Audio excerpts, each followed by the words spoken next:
The hell? Oh, right. Well, lots of weird ideas out there. There's lots of weird ideas. We take them and we leave them. It's a beautiful thing. What's happening, party people? Welcome to Punchboard Party. My name is Daniel. This is Father Greg. We are back. It's been about a month since we've recorded a video. Sarah and I have been on vacation. We had a wonderful time. We also had a bit of a hard time. My mom's still in the hospital. She's not doing super well. So that's been hard for Sarah and I. She also got COVID in the midst of the whole thing, so we weren't able to visit her for half of the trip. Oh. So she was just by herself in hospital with no one to see her. So it was just really sad and depressing. But we're still here to talk about board games. So party people, let's talk about our best board game of the month. Sure. And if you've seen this video, you know that what we do is we talk about all of the board games that we've played in a month. And we have more than 30 board games to talk about between the two of us. That's right. And so we're going to blitz through this list. And then at the end, we are going to talk about and say what our favorite game this month was. So you can go out and you can check out these titles. You can see if any of these games are games that you'll like, that you'll be excited to play. And as always, please comment down below what you've been playing this month, what your favorites of the month are. Have you missed this? No. Thought that was abundantly clear. Okay, I'm going to kick us off here. As soon as I landed in Halifax, good buddy of mine, Mike, he's pretty much a dad to me, went to his kind of game night on a Wednesday night, and they often play kind of lighter, funner games, games, just kind of beer and pretzel games, if you will. So we played 3 games that night, and the first one was Fearsome Floors. That's a Friedman Freeze game, an early Friedman Freeze. Yeah, yes. And this is like a chess-like kind of game where basically you have this monster in this kind of tomb, if you will, and you're trying to get your tokens from one end of this crypt to the exit of the crypt. Okay. But there's like line of sight stuff happening where if you end your movement, then the monster is going to move. But as soon as the monster is kind of in line of sight of you, it starts moving towards you. And it can move 8 spaces, it can move 3 spaces, but it can just move. Also, there's an arrow icon on its movement tile where it'll just move until it eats somebody. And so you're trying to get your tokens to the exit before your tokens get eaten, is essentially how it goes. And the cool thing is that the first time your tokens get eaten, they just go back to the start. And then once a certain threshold in the game is passed, then it's game over. Like once you've used all of the movement tiles of the monster once, then now you're playing for keeps. And it's a cool little neat concept. Like it's neat, but it was far too cerebral. Interesting. For what I got out of the game. Like I thought it was neat. I thought it was cool. It had a lot of like hiding behind walls so that the monster couldn't see, or putting yourself in the line of sight, but then the monster sees somebody else before it gets to you and redirects. Right. So a lot of kind of faking people out and tricking them into putting themselves places and then being like, haha, you're safe. No, you're not. So lots of fun to be had. I think it just didn't resonate with me. I didn't love it. Okay, cool. I didn't love it. Then we played a really neat sort of pseudo trick-taking game called Bucket King. And so this is an old Rio Grande title. Like this was it was a weird like blast from the past night that we had. So Bucket King, it's basically you have a hand of cards and there's 4 colors or something, like 5 colors. Red, white, blue, green, this kind of thing. And there's numbers on the cards. And what you do is you play a card, and then you're just going around the table, and everyone has to play a card of that same color higher. And then you can also play 2 or 3 cards from your hand as well, but you're only ever going to draw 1 card back into your hand. So when you play multiple cards, you're thinning your hand. You're restricting yourself. Now you have less to work with. But the key to the game is that you have this little pyramid of bucket tokens in front of you on the table, like a tableau. And they're the 5 different colors of the suits of the cards. And you stack them at the beginning of the game. Once you get your starting hand, you stack them in whatever order you want. So like green, blue, yellow, white, and then you stack them in a pyramid. And so if ever you're playing cards and you can't play a combination of that color cards higher than what just came to you, you have to remove a bucket of that color. And if there's buckets above that color, they're also going to topple over and topple off. So you can have a cascade effect. Basically, last bucket standing wins. It's simple, light, fair, but like that bucket mechanism actually gave a really cool wrinkle to the whole thing that I liked. I really liked Bucket King. I thought it was fun. I played it again. And we played quite a few of these games over the break, this kind of thing. And the next one, which this is a highlight of my trip. We played this a lot, but this was the first time I played it on this first Wednesday night of gaming. This is Skull King. So some of you might be really familiar with Skull King. It's a classic style trick-taking game. A la Wizard is very close to Wizard, where you kind of get handed cards, and first round is 1 card, second round is 2 cards, all the way to 10, and then you're going to sort of secretly bid how many tricks you're going to take that round. Right. You all reveal simultaneously. You don't get to adjust your bid after revealing. So it's just blind bid, and away you go and hope for the best. But there's this really neat thing where there's these special cards that you can always play, regardless of if you can follow suit or not. You can play these special cards. And so there's mermaids who beat all the number cards. There's pirates that beat the mermaids and the number cards and get a bonus point if they collect a mermaid in that trick. They can bonus 20 points. And then there's the Skull King. There's only 1 Skull King in the deck, and it defeats pirates and number cards, but the mermaids beat the Skull King. Oh, wow. So it's this little tricky trick thing going on. And then there's a whale and a kraken. And so the whale turns all the cards white. And so all the special cards do nothing, and then its highest number wins. And then the kraken just sinks the trick. And so that can really screw up the bid situation. Right. So just like a pretty straightforward trick-taking game with enough zany twists to just be really fun. And this just hit with Sarah's dad and his wife.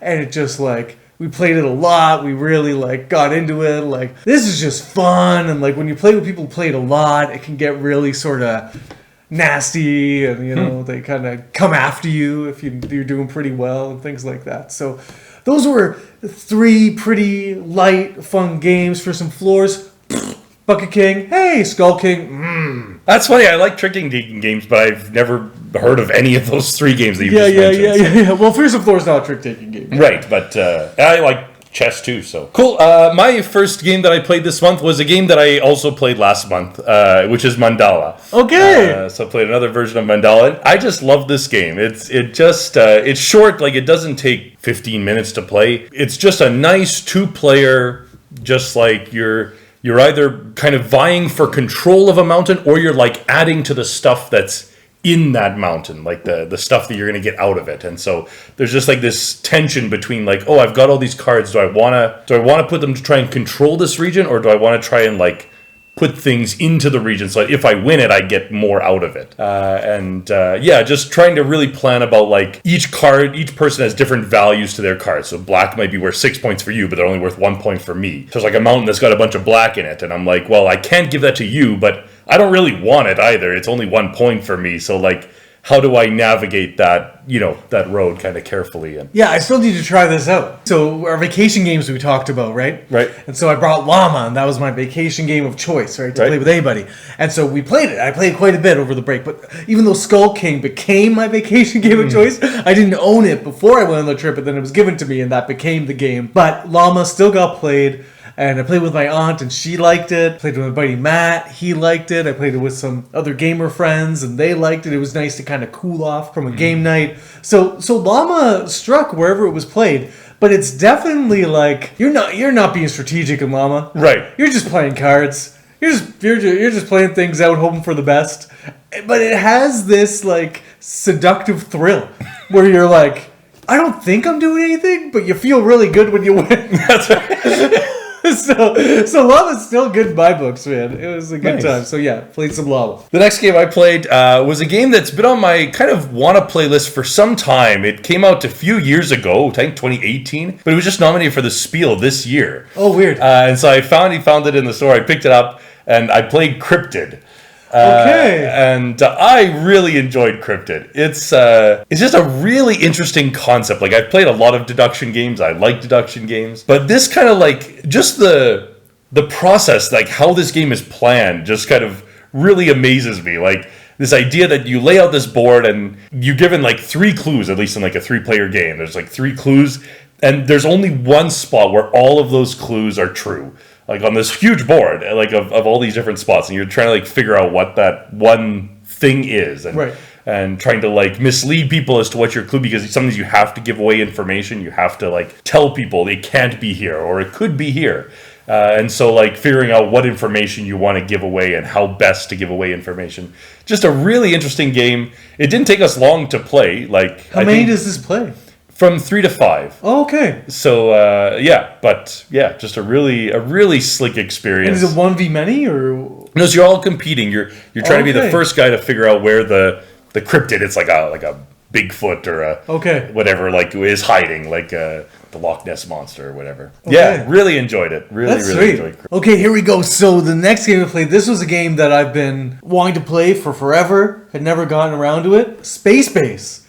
Whoa! Finally got to play Space Base. And it lived up to the hype for me. Really? Wow. I think that Space Base, like, it kills Machikoro for sure. People say that all the time, and I think that's right. And I just really, really enjoyed it. What makes the difference of Space Base, and something I actually didn't know about the game, I just thought it was kind of fairly standard, but the whole idea that you upgrade kind of the spaces that represent the different die rolls, and you kind of put cards in those spaces as you go along. Cards that you place down that you're going to get that reward when you roll the dice. That's right. But then when you discard a card to put a new card in that space, you turn that card upside down and tuck it in. And then that's a reward that's going to happen when someone else rolls that dice. Right. That is neat. Like that perfects the whole Machikoro system. Right. And just brings it up to a whole new level, and like, why would you ever play anything else ever again? So I really enjoyed Machikoro. I thought it was really great, really quick, really streamlined, and I won the play. Right. That helps. That gets you really excited about a game. So again, it's just sort of, yes, it's luck of the roll for sure. So like, I had a lot build up on my 9, and 9 just kept on getting rolled. So like I kind of put my bid in, it worked out. So it's like that might bug some people. You can sort of get stuck. I definitely agree. It's better than Machikoro. I've cooled a little bit on Space Base, I think, over the years, but I still enjoy it for sure. Sweet. Space Base, check it out. The next one is a game that I mentioned in fairly high up in my top 100, and that is Hadara. So got Hadara to the table again, and I just love playing Hadara once again. It's just it's just. For me, like, Hadara is just superior to, like, Seven Wonders. Like, if I'm going to play just a card drafting game where I'm just, like, taking a hand of cards, picking one, sort of, like, passing it figuratively across the table, just, like, if I'm just playing just a pure game, Hadara's, like, that's the game I think of right away. Yeah, we like Hadara here. Hadara is welcome here. Yeah, loved it. Good thing. So, next on the list. So, I was in London, Ontario, and I drove up to Ottawa to see a good friend of mine, and we had just a game day. We just hung out in his basement, and we just played games. And so, the first game that we played was Underwater Cities. I finally got Underwater Cities played. Right. And when we were doing our top 100, people were saying, when we were talking about Terraforming Mars and things like this, I prefer Underwater Cities. I prefer Underwater Cities. I prefer Underwater Cities. You do, eh? Yeah, it is excellent. So, I mean, for better or for worse, I'm putting Terraforming Mars, I'm putting Ark Nova, I'm putting Underwater Cities kind of in the same family of games. And Underwater Cities is the crown. Where's the crown? For sure. I'll play Underwater Cities above those two games any day.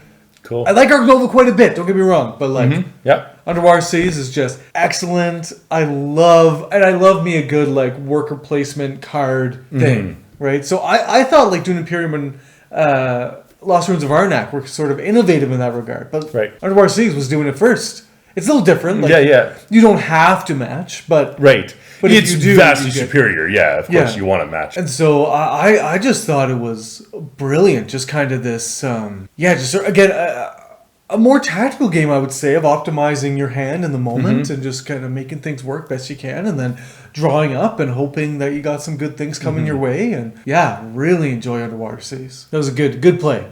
But long, it's long. It is, yeah. And why not? Let's just now that we're playing BGG Top 10, now that we're playing other games, it's like, you know what? Spend a night, stay up until 2 a.m.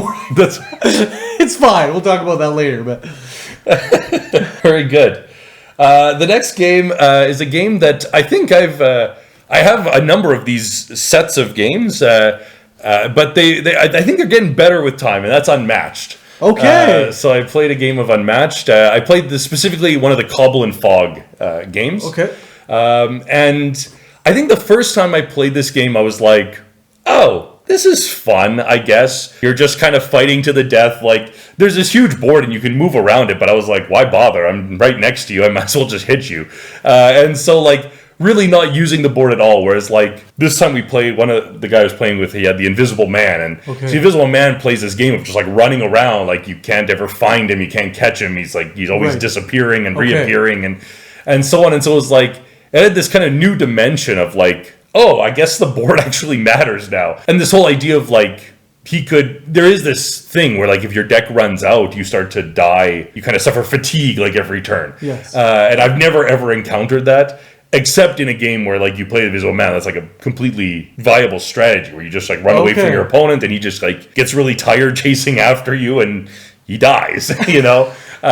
So anyways, Imagine dying and being really tired. That's right, you just, I give up. I don't want to chase you anymore. But yeah, so really, I think Unmatched is something that's growing in my love of it, so... See, I haven't played Unmatched yet. It's kind of one of those things where, like, Disney villainous, I know it's different, but it's sort of put a bad taste in my mouth of, like, games where there's a high, like, reading threshold. Right. And, like, initial kind of buy-in of, like, okay, what does this do? How does this work? How does this work together? Mm-hmm. And if you're not used to that style of game, I just don't know who I'd be playing this with. Right. So you should bring it over one time and we can... play it out. I'd like to check it out. For sure. So the next game John and I played was Dune Imperium with the Rise of X expansion. Okay. So we got the expansion to the table, and y'all know I love Dune Imperium. I think it's really great.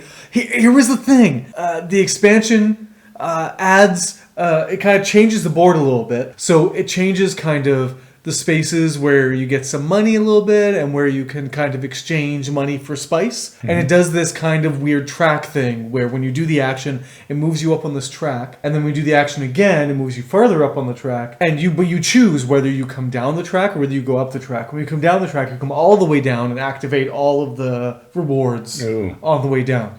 So it's a cool little game because you're not getting anything when you go there initially. But then you're going to get a bunch. Jackpot. If you wait it out. So that's cool. And then there's another spot where it adds these kind of tech tiles where you get these kind of special ongoing abilities that you can use throughout the game. And just what happened was the first 3 tech tiles that were visible to us were kind of lame. And so we just sort of stayed away from them. Nobody bit it was only 2 players, so nobody bit the bullet to kind of clear one off and see what was underneath and to get that moving. So we didn't really utilize that much. The last game of Dune Imperium I played, I was overloaded with money, Solari. And so I was like, money goes pretty easy in this game. I don't have to worry about it. Mm-hmm. But that's not true. I just had a really good money engine last time I played. And so I kind of didn't worry about that track either. So I didn't really utilize the expansion parts of the game. And it was detrimental. John did, and he won. And so I don't have a good grasp yet on how I feel about the expansion yet.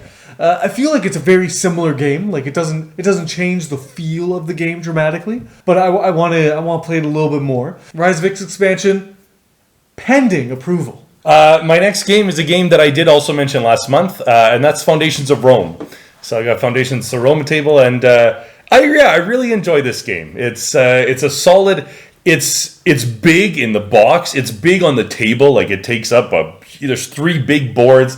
Then you got your own player boards as well. So like it takes up a huge portion of the table. But if you want a game, like the building miniatures are just so good. And every time I play this game, I feel like I have to take a picture of like the city that I've now built. You know, that with all these different buildings and like some are statues and some are libraries and it's just really, really good. Definitely really liking. Yeah, I'm excited. To check this out. So next, John and I, we moved to some obscure games. Some really like, what the heck games. And so the first game we played was Origin. And I would declare this game a hidden gem. Okay. If you're looking for hidden gems, check out Origin. It's this neat little abstract game where you have a map of the world and you have these kind of totems. And they're different shapes and sizes and colors. So they're like different widths, different heights, and different colors. And basically, it starts with one of these totems out on the board, and then there's different colored regions all over this world map. And then on your move, you can either evolve, and you have to pick a new totem from the box.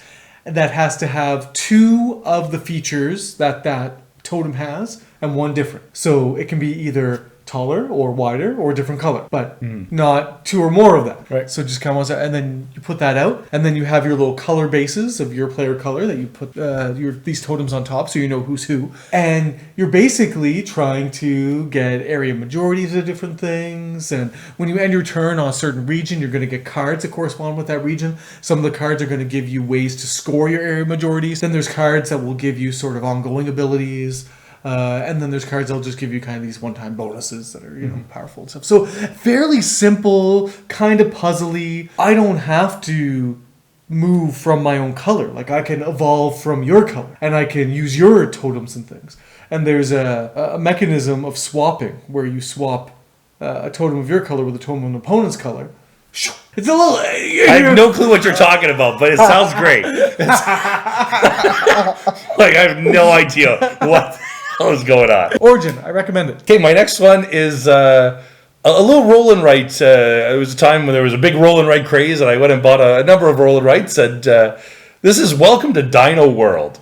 Okay, I remember hearing about this. This is a roll and write where you actually have to draw dinosaurs in your pen. Oh my gosh! It doesn't matter, it doesn't matter how you draw them. So long as you can tell a Velociraptor from a Stegosaurus, you're good. But yeah, you're just drawing these. Rolling dice, kind of choosing each dice will give you different actions, let you build different pens, you put different attractions in your little park, you have to supply power to the pens, otherwise the dinosaurs get out and they escape and they run and cause a muck, and yeah, just a really fun, little easy, works great even solo, there's a nice solo mode to it, so I played a solo mode game of it, but yeah, just a nice little... kind of fun, a little roll and write with a nice theme. Really kind of feel like you're getting in. It's not just like a Ganshan Clever or something where it's just numbers. It's It's a nice, you're drawing little dinosaurs. So where's this, does this get lost in the shuffle of the genre, or does this stand out at all, or what? A little bit. I mean, it stands out because it has I think a little bit more art, a little bit more kind of theme going on than maybe a typical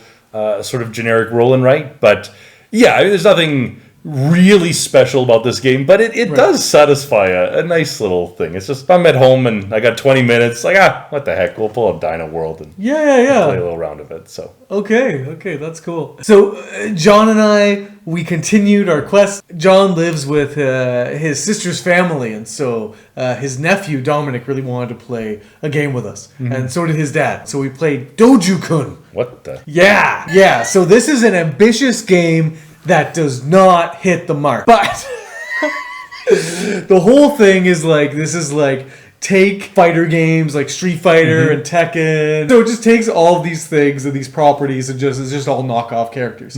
But the concept is that you're a sensei running a dojo. And so you have this dojo and you can recruit fighters that you train in the dojo. And then there's a whole worker placement aspect of the game where you go out and you get kind of skills that you train your fighters, worker placement style. So you can use worker placement styles out on the main board. You can use worker placement spots that you have then purchased to put into your dojo, and they increase the attributes of your fighters. So your fighters are cards, and there's little number tokens that you put on the cards to increase their attributes, and those represent how many dice of those colors you're going to roll in the tournament. So there's a whole dojo training, going out on quests and training your fighters and renovating your dojo, making more spaces so that you have more fighters and things. And then there's a tournament that you send your fighters to and they fight in. And it's terribly disjointed and it's just a big hot mess. Sounds like my kind of game. But you know what? There's nothing else that I could think of that's doing this. It's really trying to capture the whole experience of training and competing in a tournament. So in my estimation, the downfall of the game is that it only allows you to fight 2 of your fighters in a tournament where you can have a maximum of 4. It's just clear how you win. Just don't expand your dojo, get your 2 fighters and just build into them and just train them up. Although it kind of came down to the dice roll too. So anyway, it's a hot mess of a game that I still like. I'm not going to recommend it to anybody because I don't think it's worth your time to be disappointed. Weird, under the radar game, CMON title. Right, okay. It should stay under the radar. My next game is my sort of under the water, under the radar pick, something I'd never heard of before, and I don't even know how to pronounce it. It's either Iki or Iki. Oh, okay. It's just IKI. Okay. It's like a Japanese, it's made by the French, but it's like a Japanese game where you're going around to different shops in like a street, there's a bunch of little, corner shops. And you're artists or something, right? Yeah, you're picking up all kinds of you're picking up shoes, and you're picking up, you're learning how to fight fires, and you're doing there's little things that you do. Every shop is a little bit different. You get some different things. But the shops continually catch on fire for some reason. I don't know why there's having such a fire problem, but there's fires everywhere. And so routinely, you're putting people into stalls in the shops. You're putting your own little vendors in. And so if you stop where your vendors are, you're going to get a bonus. Whereas if you stop, I can go to your vendor, but I'm going to have to pay you to use your vendor, and you're going to get a bonus from that. But then there's a fire could hit, and your vendor could just die because you could get burned alive in this. Oh my gosh. So dark. I know, it's a weird, but if you have enough firefighting, skill, then you successfully protect him, A weird game, but they're really enjoyable. Kind of what's the core mechanism? What's the... So you're going around the streets, it's a bit of more like maybe a bit of a Takedo. Not that you go as far as you want, but you can go 1 to 3 spaces or whatever, sort of around this thing. And so sometimes you want to go around the track really fast, just because when you pass go and you get your $200, or once you hit that point, you get your income. And so sometimes you just want to get your income, so you're just running around the board. Whereas sometimes you're oh, I really want to take my time. I want to get a lot of these little shops along the way. Okay. But yeah, really interesting little game. I'm really excited to play this. Okay, I've never heard of it. No, it was recently reprinted. Okay. So that was the whole thing there. So we headed back into London. I drove back from Ottawa to London, and then stayed at a good friend of mine, Scott Gary Vainvliet's house. This is the pinnacle of the stay. This is great. This is a lot of fun. The boys got to play with his kids. Great, lots of distraction to be had, and lots of availability for me to then play games while my kids were occupied with friendship. So this was good. His son Liam was getting into Star Wars Legion, and so I played a game of Star Wars Legion.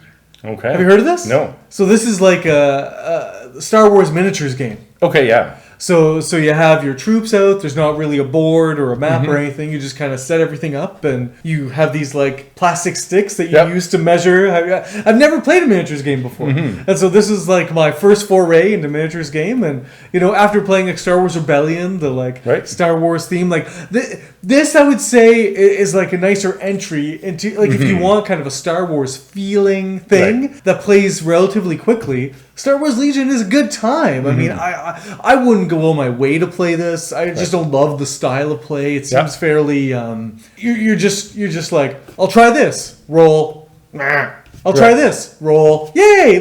Right. You have strong defense, but I'm going to break through. Oh, I didn't break through. Right. Okay, I'm going to try again. Oh, I broke through. Okay, I beat you. Yay. Right, yeah. But it's nice. You get these moments of Luke Skywalker and Darth Vader, just Darth Vader doesn't have, in the training mode anyway, he doesn't have any range combat. So I was just walking up with him towards a barricade and just taking the rebels by the throat and slicing them in two. And thematically, it's kind of fun. So Star Wars Legion, it was neat. Had a nice little time. Cool. Yeah. The next game I played is another game that I've heard of, but I never really ever desired to play this. But this was Capital Lux II. Capital Lux II Generations. I think okay. Is the full name of it. This has been a want to for me for a long time. Yeah, cool. Yeah. So a neat little kind of vying for control of this spot, but there's this kind of there's a break point. So you're kind of competing you're putting down a card, vying for control of this spot. But at a certain point, you might get a card that you bust, you go over the required limit, and that's bad for you. And so sometimes your opponents can either play cards into the center to raise that break point, or they can play things to control it, or there's some cards that will let them move cards away. You might be doing fine, but all of a sudden somebody moves a card, and all of a sudden now now you're over the limit. So just this kind of like little like card manipulation, like you're moving this card to this column, you're putting a card down here to vie for control of this. Oh, your opponent plays a card that, raises the break point, and so now you're not controlling it anymore, and so on. Okay. Just a little kind of back and forth card game, but a really kind of interesting thing. So I got to replay Tapestry. I played it once a while ago, and I got to play it again. I really like Tapestry. It's this really cool track pusher. There's 4 tracks set on your turn. You pay some resources to move up one of the tracks, and then it activates an ability, and then maybe that will activate another track, and maybe there's some synergy that will take place between the tracks that you're moving up. And you're basically kind of focusing on sort of like 1 or 2 tracks and then maybe doing a couple of things on the other track. I was nervous because the 2 people who played it most, they were kind of going for similar things. Mm-hmm. They were like, well, this is kind of what you do. And so they were going sort of like discovery and military. Like that's kind of what they were doing. I was like, oh, let's go science. And science is a lot of random die rolls that move you up other random tracks. And there's not a whole lot of benefit that you get early on from science. But then the further you go up the track, the more you're going for it. And again, I just held my breath. I picked a strategy and I just went headlong into it, and I won, man. And it was sweet. Nice. But here's a complaint. I was talking to Dave last night, and he had played it recently too. Ragnar123 down in the comments. You know him, party people. There's these Tapestry cards that you can get throughout the game, and they just kind of have like one-time use abilities, and you typically play one each round, and they can be really swingy. They can really like change your game. And for the strategy that I was employing, I got a card that was absolutely perfect for it and really gave me a boost in what I was trying to do. And I don't know if I would have won without that card getting drawn, right? So yes, there's a little bit of like, this is pretty swingy. So Tapestry, good in my books. I can understand if it's not your thing. Next game I played is a big one, and that's Teochewakan, City of Gods. Okay, so, here we go. Yeah, I really enjoy Teochewakan. It's a big board. Like there's a lot going on. It's very, looking at it kind of looks interesting. There's like a little pyramid in the middle, and there's like,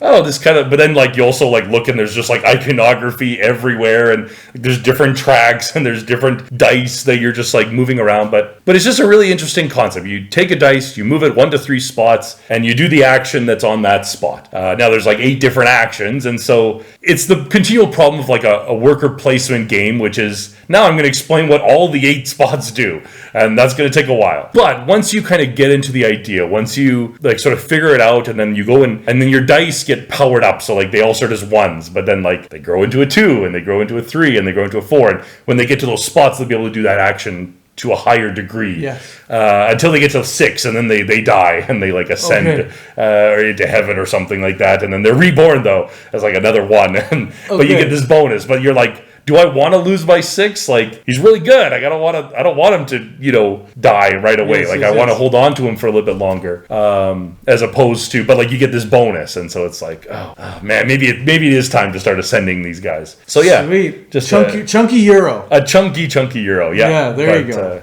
Really good. That's awesome. Next we played was a nice little light, family-friendly game, Selenia. This borrows kind of the moving board mechanism from something like Black Angel. You got this little blimp that's moving, and the board kind of is in pieces, and it kind of rotates. And so there's daytime and there's nighttime, and so it sort of cycles through. Right. And basically what you're doing is you have this little hand of cards that have these holes in the center of the cards, and you use these cards to cover up little floating cities.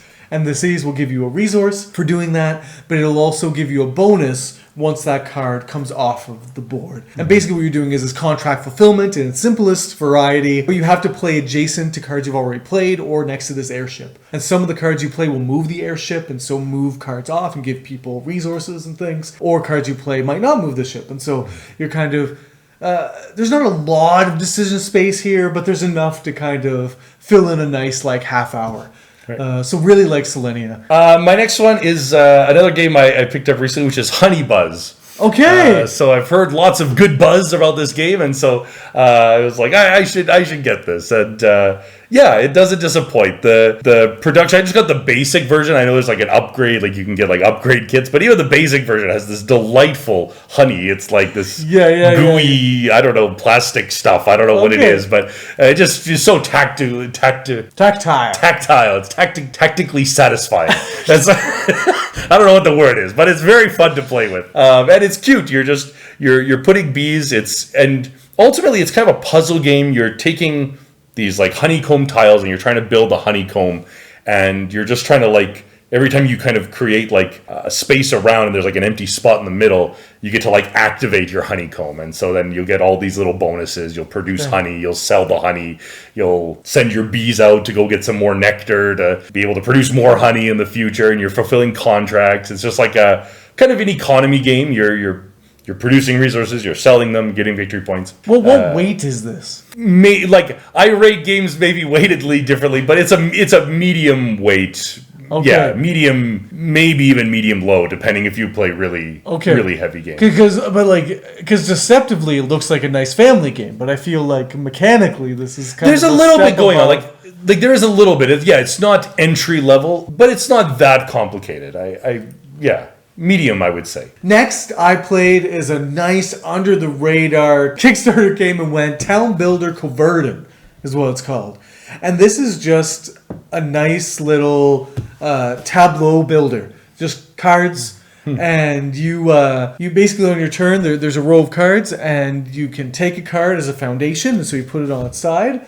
And then you can take other cards to flip upside down, and there's resources on the bottom of the cards. You tuck those into your foundations, and when you fulfill what they require, you flip them back up, and then they do whatever ability they have on them. It's sort of like an engine, and either they're scoring endgame points, or they're doing kind of an ongoing ability that you can choose out of your ongoing abilities once per turn to do something. Nothing that we've never seen before.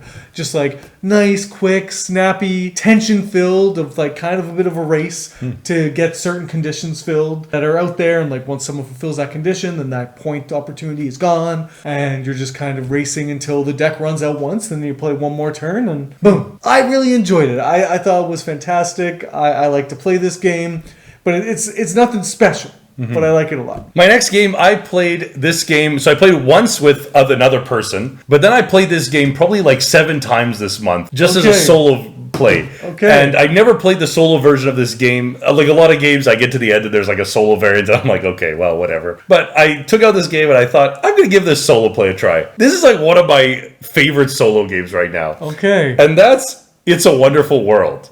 It's a Wonderful World solo. Yes, It's a Wonderful World does. So I gotta do that. I should preface this because some people like a really advanced solo game, like a solo game that adds like a lot of like this AI player, and there's all these like extra mechanics that, you know, Teochewakan's got a solo mode. It was like designed by David Turczi, and like so you're playing this big game already, but then you've got like this AI and like how you're flipping over this extra deck of tiles. It's a Wonderful World does none of that. It's a Wonderful World is like, you're just playing by yourself. Like you're just playing. It's a Wonderful World, but you just don't have an opponent. But there's like a very small little rule change, so you don't have to like draft cards. You just kind of get dealt cards, but you get sort of more of them. But then there's like these little scenarios, and it's just like basically in order to win, you have to have built these cards by the end of the game. Okay. So like it's like you need to build these big science cards, and so you're like, okay, I'm going to need to figure out a way to get a lot of science this game. Just really, really good. Just a really delightful, like, I mean, it takes maybe 20 minutes to play a solo version of this game. Yeah, I'm excited about that. And you could,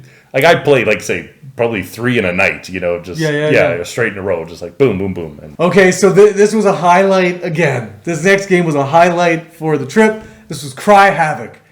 So you and I play Cry Havoc with a certain group of people. Mm-hmm. I play Cry Havoc again with that certain group of people back in London, Ontario.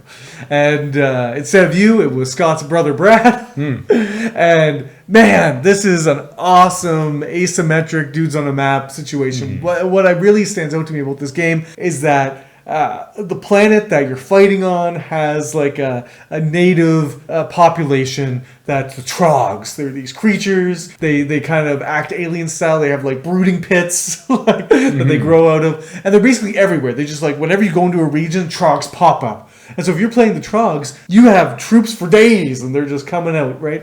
But then you have another faction that they really manipulate the way that the conflict resolves. So instead of resolving in a certain order, it can resolve in reverse order and really screw things up for opponents. There's a really nice asymmetry. There's a real innovation in how the combat resolves, where you can either go to sort of claim the territory, or you can sort of put your troops on a different section of the conflict map to sort of kidnap or take hostages, and you'll get points that way. Or you can just kill people's troops before the conflict kind of resolves. And so there's all sorts of different things that you can do in the conflict. What I really enjoy is something that's in quite a few games, but I just like it in this game in particular, is just the card play. So you have cards, and they have like a little special action sometimes that isn't really much. It's a lot of the same kind of stuff, like just kind of move one troop out of this conflict into another conflict, or move, that kind of thing. But the cards have different action types to them that allow you to do a certain type of action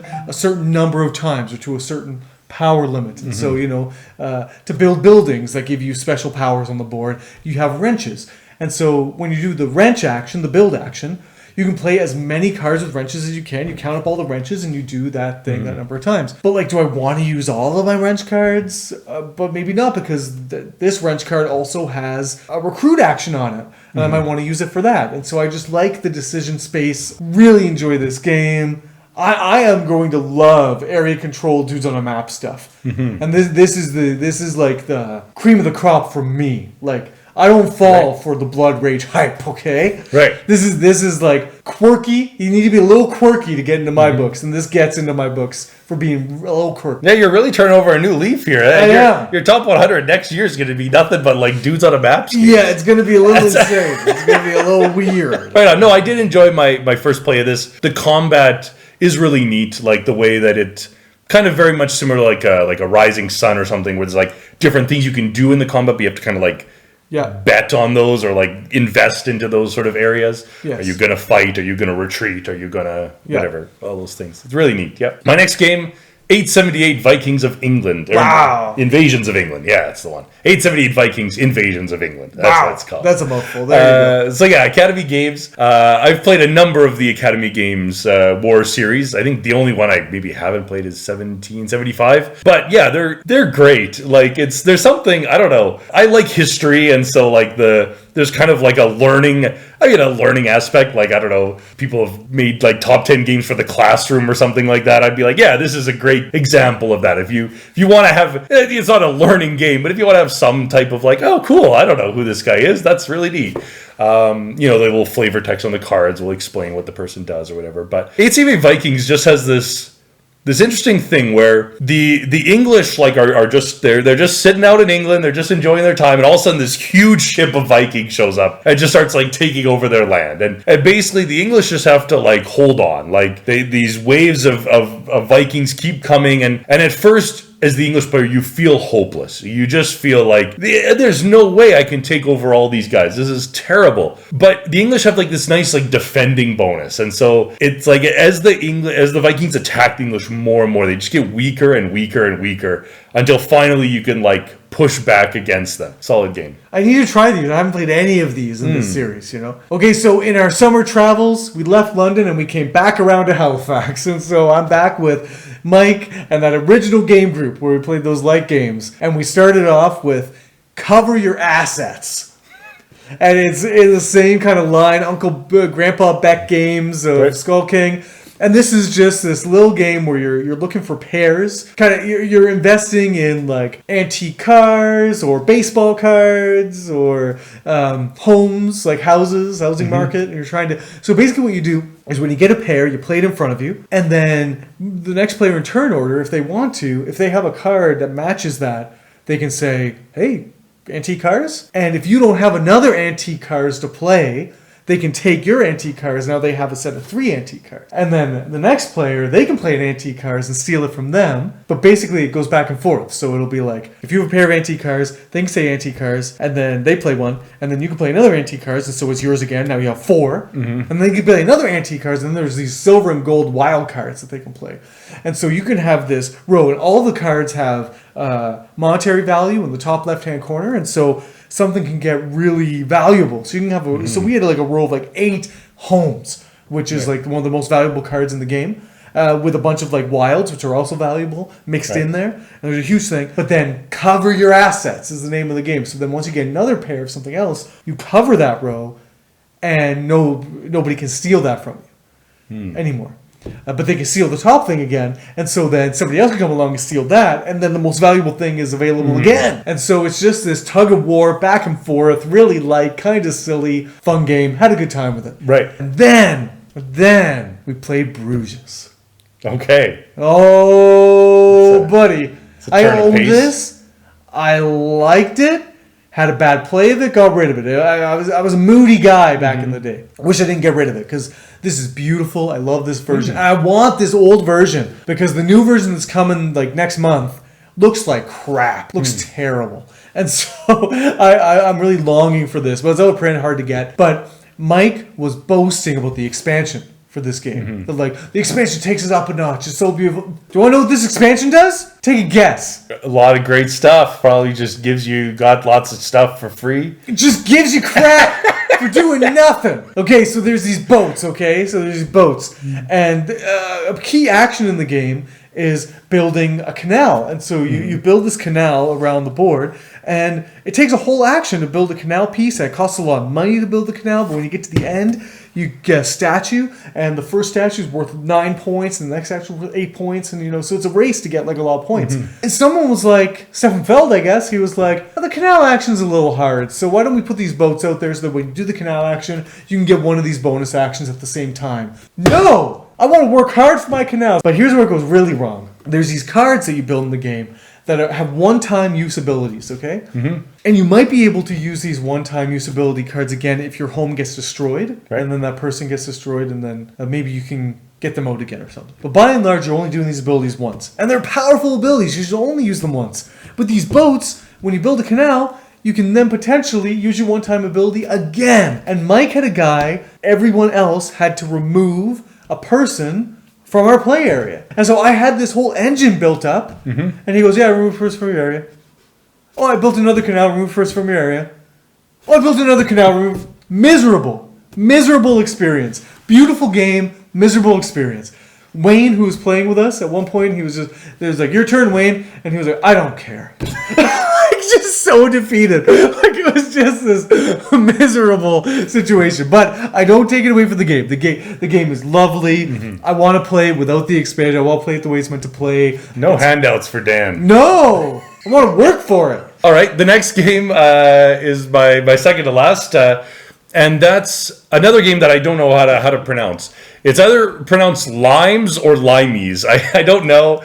It has nothing to do with citrus fruits, so I don't know what. It sounds like a place. Like, it sounds like it might be the region. Maybe, I don't know. I think you're in Italy, probably. It looks like kind of Italian, Roman, ancient kind of things. Anyways, it's like Karuba meets King Domino. Oh, it's like basically one person just like picks up a card, says like, oh, 23, and so you go find card 23, and everyone puts out card 23 on the board, and you're just basically, every card has like 4 different squares, and each square has like a different region on it. Some plains, some forest, some water, some whatever. Yeah.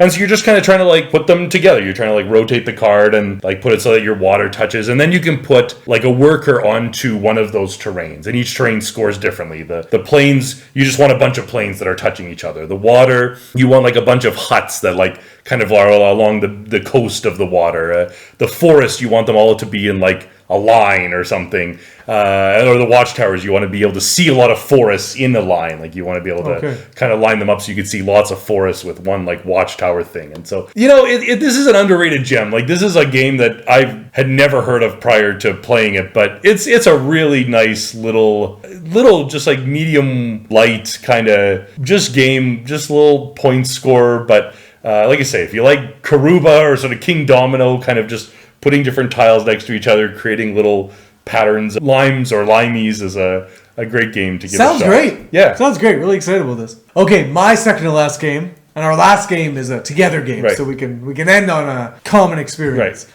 But Ivanhoe was my last game. so that I played. So this is another kind of in the realm of Bucket King and these trick-taking games I've been playing. Right. Played this at Sarah's cousin's place. It's kind of neat. It's an old 2007 GMT game. It's a really light, kind of weird thing. So basically, cards of different suits, different colors, and again, you're trying to play a higher number of that suit as it goes around, and you can play multiple cards, but then you're only drawing one card, and so you can just not play cards to draw cards to build up your hand again, and this kind of thing. But then there's these special cards that kind of switch the condition around. They can switch the color that you're battling for. So maybe you're playing blue, and now it switches to purple, and this kind of thing. And then basically, it's just the first person to win a battle in each color kind of thing. And so very simple, kind of fun.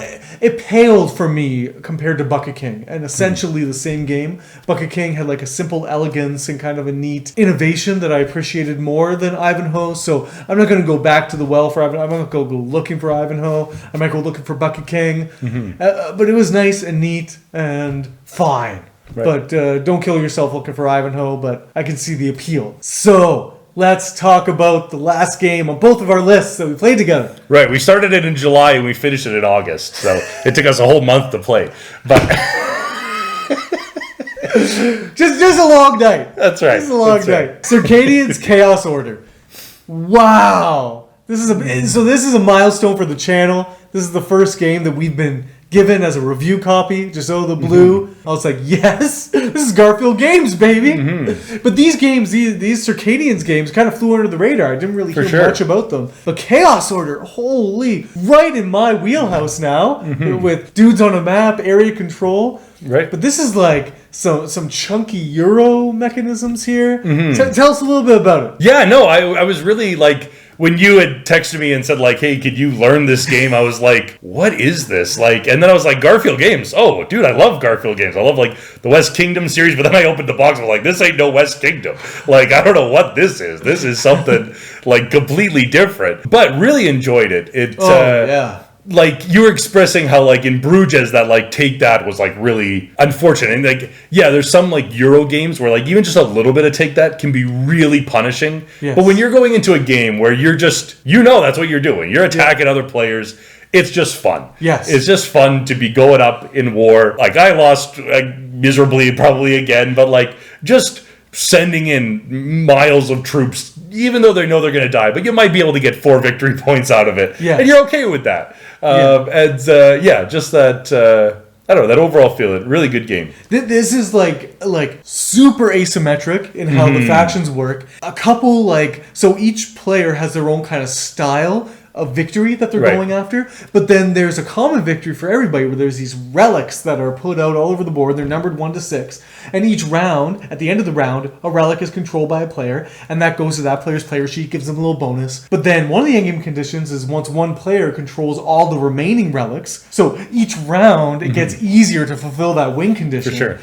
And so it was hard for me to keep in mind that win condition while working towards my own kind of personal unique win condition. And so you kind of got, and then lots of interesting things in terms of how the action kind of phase goes, where you're setting the prices for the action that you set the price for, you get for free. But then other people have set the prices for you for the other actions. And then there's also bonus actions that you can do for doing that action. So sometimes you want to pay for the action just to do the bonus action, not necessarily the main action. Really, lots of really interesting Euro mechanisms thrown in here that makes it really delightful. And I'm going to be doing like a exclusive review for this game because this is something good. You can tell I like it, but we just played once. First impression, really good. Really good. Like, really occupies a good place on the shelf. Even in amongst all the dudes on the map games that are out there, this holds a unique spot. Talking about, like, quirky. Right. This is quirky, man. And a lot of fun. And I don't know if I've laughed this hard in, there were some funny moments. In such a conflict-heavy game. Usually it kind of gets a bit... But this got, like... belly laugh and just good times. So those are the games you played this month. So Father Greg, what was your favorite board game that you played this month? I think for me, the game that I want to come back to most recently is probably Cryptid. Okay, for me, that was just a really interesting kind of like I say, I'd spent a long time. This was kind of on like that's an interesting game. It looks ugly. Like there's just these little like pieces. Like it doesn't look anything fancy at all. But just the way that it's organized really comes together really, really nicely. Yeah. So I really like the play of Cryptid and looking forward to playing it again. That's awesome. Yeah, so for me, best of the month will be Cry Havoc. But like Circadian's Chaos Order is like right there. Like this is neck and neck. And just like Cry Havoc, you can play a little quicker. Cry Havoc has a bit. It's more streamlined. There's a few less things, but like Chaos Order is more interesting. So I need to play both a couple more times and see where it lands. But these are like rivaling for like top games for me. Right. Yeah. So, but Cry Havoc is my best of the month. Woo wee! Good games this month. This is a good game month. For sure. Party people, what have you been playing this month? Let us know down below. What's your favorite game that you've played? Please comment, like, subscribe to the channel. We love you, party people. This is great. We're happy to be back. We are going to get back to the top 10 games on Board Game Geek, we promise. This has been a hugely delayed list, but we're going to get back to it. So until next time, party people. Have the best day. Yes!